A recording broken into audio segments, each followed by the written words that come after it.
Bonjour, je m'appelle Daniel Mars, je suis agronome au service à la clientèle chez Dow Seeds et aujourd'hui, je veux vous parler de l'importance de semer plusieurs hybrides de maïs ainsi que plusieurs cultivars de soya sur votre ferme. L'objectif premier est de partager les risques durant la saison de croissance et ainsi maximiser votre rendement sur la ferme. La diversité génétique devient alors un allié très important. Il est recommandé de choisir des hybrides de maïs ou des cultivars de soya ayant des caractéristiques différentes. Ainsi, ils pourront s'adapter au climat, à la qualité et aux différents types de sols, à la rigie du producteur et à la pression des maladies et des insectes. Un des points les plus importants dans le choix de la génétique, c'est la maturité. Dans le cas du maïs, il atteint sa maturité physiologique à l'apparition du point noir. Son rendement et sa qualité de grain sont alors protégés en cas de gel hâtif. Dans le cas des hybrides tardifs, on devrait toujours se garder une marge de sécurité de 10 à 14 jours entre l'apparition du point noir et la date moyenne du premier gel mortel. De manière générale, on recommande de semer un 25 de la superficie avec des hybrides tardifs, un 50 avec des hybrides de mi-saison et un 25 d'hybrides hâtifs, ayant une différence entre les tardifs et les hâtifs d'environ 200 unités thermiques. Semer des hybrides de maturité différente prolonge la durée de la pollinisation.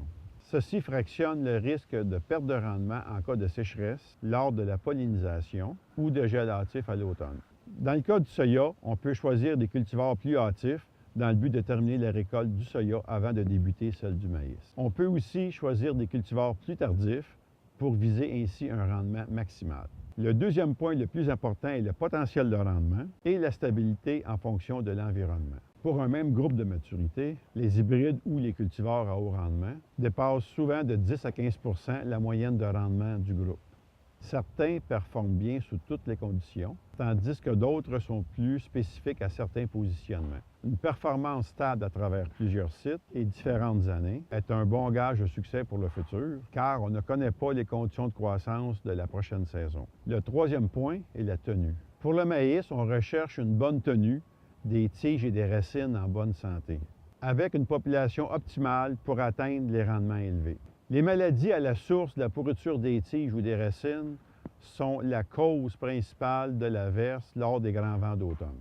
Il faut donc semer en temps opportun avec la population recommandée, dans un sol de fertilité optimale avec un bon contrôle des mauvaises herbes et des insectes.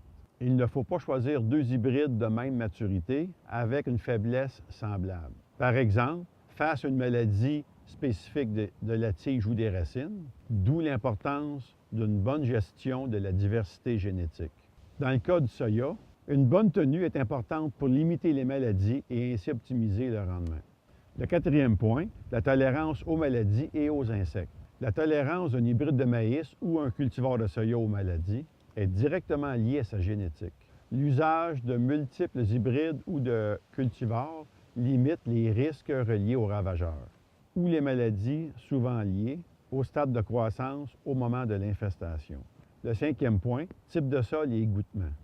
La texture du sol et son égouttement vont influencer la température du sol au moment du semis, ce qui influence la maturité de l'hybride. Le sixième point, la population. Il faut adapter la population au semis en fonction de la population finale désirée. La population finale recommandée est habituellement en fonction du type d'épi, soit fixe ou déterminé, ou à l'opposé, flexible ou indéterminé, ou entre les deux types d'épis. Les cultivars de soya réagissent aussi en fonction des différentes populations. Et on tiendra compte aussi du type de plant et de l'espacement des rangs pour ajuster le taux de semis à la hausse ou à la baisse. Le septième point est le travail du sol. Certains hybrides ou cultivars préfèrent les pratiques culturales conventionnelles. D'autres sont adaptés au semis direct ou au travail réduit par une émergence supérieure et une vigueur exceptionnelle. Avec l'abondance de résidus à la surface du sol pour le semis direct, le sol se réchauffe moins rapidement et la croissance est plus lente.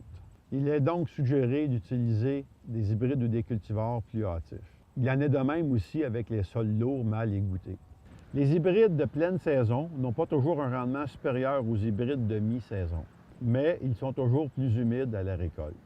Les variétés de soya tardives n'expriment pas toujours leur plein potentiel si les conditions ne sont pas optimales. En conclusion, je vous invite à consulter votre représentant de Dow Seeds qui va vous aider dans votre choix de cultivars, de soya ou d'hybrides de maïs les mieux adaptés à votre ferme.